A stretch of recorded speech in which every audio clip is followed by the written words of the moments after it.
स्वागत है स्वाति आपका। बताइए क्या है बड़ी खबर, किस कंपनी से जुड़ी हुई है बड़ी खबर? जी हाँ, बिल्कुल बड़ी खबर जिस कंपनी से जुड़ी है उसका नाम है बीएचईएल भेल। और हम जानते हैं कि पावर सेक्टर रिफॉर्म्स जो अब एक फाइनल रूपरेखा में है, उसका जो बहुत बड़ा बेनिफिशियरी होगा, इनफैक्ट जो सबसे बड़ी बेनिफिशियरी होगी सरकार को का मानना है वो है बीएचईएल। और वो इसलिए उसके कई कारण हैं जो मैं आपको बताऊंगी। बट सरकार की ये कोशिश है कि वो बिग इंसेंटिव्स दे to set up mega power projects in India. आप जानते हैं कि जो हमारी डिपेंडेंसी है दूसरे देशों पर कंपोनेंट्स जो हम लाते हैं पावर इक्विपमेंट बनाने के लिए, वो अब पूरी तरह से कम करने की बात हो रही है। इनफैक्ट ये इंस्ट्रक्शन दी गई है सब पीएसयूज को कि आप सारे के सारे कंपोनेंट्स पूरी तरह इंडिजिनियसली पावर प्रोजेक्ट्स, बड़े बड़े power projects, mega power projects Bharat में ही बनाए। और हमारे पास बिल्कुल कैपेबिलिटी भी है, तो इसमें दो राय नहीं है कि बीएचईएल जैसी कंपनी यहाँ एक बड़ा रोल प्ले करेगी।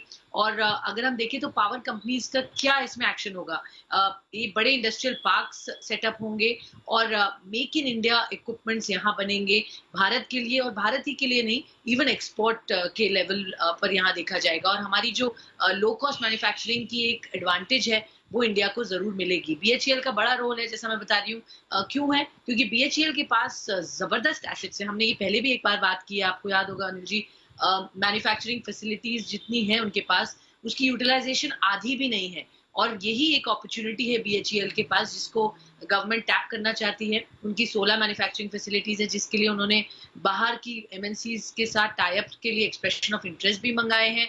और चूंकि equipment manufacturing, power equipment particularly उनकी एक बहुत बड़ी स्ट्रेंथ है ऑलरेडी, वहां फोकस अब बीएचईएल का बहुत बढ़ जाएगा।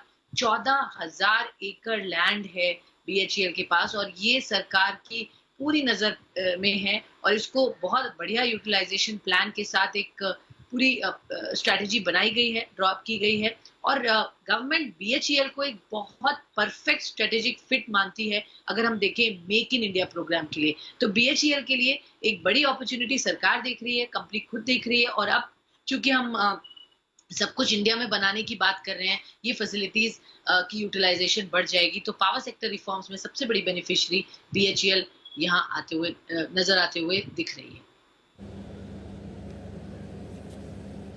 बड़ा ट्रिगर आते हुए दिख रहा है आपके लिए बीएचईएल पर, और देखिए स्टॉक पर भी जबरदस्त तेजी है। अनिल जी, किस तरह से देखना चाहिए इस खबर को? स्टॉक पर बेहतरीन एक्शन है और आत्मनिर्भर भारत पर अगर फोकस रहेगा तो उसमें सरकार के प्लान में बीएचईएल सबसे आगे है। कैसे देखना चाहिए सर? मेरे ख्याल से दीप है ना, इस कोरोना काल के बाद अगर सबसे बेहतरीन तरीके से एक कोई सरकारी कंपनी रिवाइव होनी तो वो भेल होगी। और बाजार के कई बड़े इन्वेस्टर्स ऑलरेडी भेल में पैसा लगा चुके हैं। आपने भी बीच में मेंशन किया था, और थोड़े समय पहले सेठी साहब भी हमारे आए थे, उन्होंने 60-65 रुपये के टारगेट उन्होंने भी दिए थे इस स्टॉक के लिए। ये एक पूरी तरह से टर्न अराउंड स्टोरी बनने की कोशिश होती हुई दिख रही है भेल की। और उसकी वजह यह है कि देखिए, एक तो कंपनी के पास भारी भरकम लैंड बैंक है जिसका अब इस्तेमाल वो दूसरी कंपनियों को, दूसरों प्लेयर्स को दे रहे हैं, तो वो एक रेवेन्यू स्ट्रीम शुरू हो गई। 7,000 करोड़ का ऑलरेडी कैश कंपनी के पास में पड़ा है। अब जो भी नए ऑर्डर्स आएंगे, और जैसे धीरे धीरे करके अब सरकार है ना चीनी कंपनियों को पूरी तरह से बैन कर रही है, उन्हें इस तरह के ऑर्डर्स मिलेंगे। पावर इक्विपमेंट आप सस्ते वाले चीन से मंगाते हैं, अब वो धीरे धीरे सब बंद हो जाएंगे।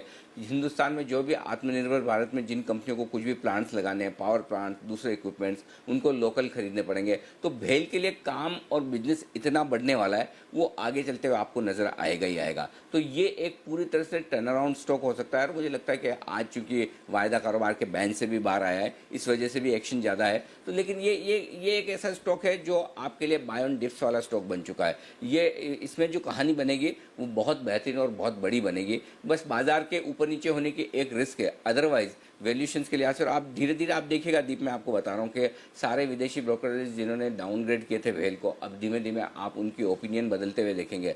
तो मतलब भेल एक क्लासिकल केस बनेगा कि किस तरह से एक सरकारी कंपनी को टर्न अराउंड किया जा सकता है और मजबूत बनाया जा सकता है। वैसे तो नवरत्न कंपनी पहले से रही है, लेकिन अभी थोड़े मुश्किल समय में रही, अब शायद वो बेहतर होती हुई दिखे।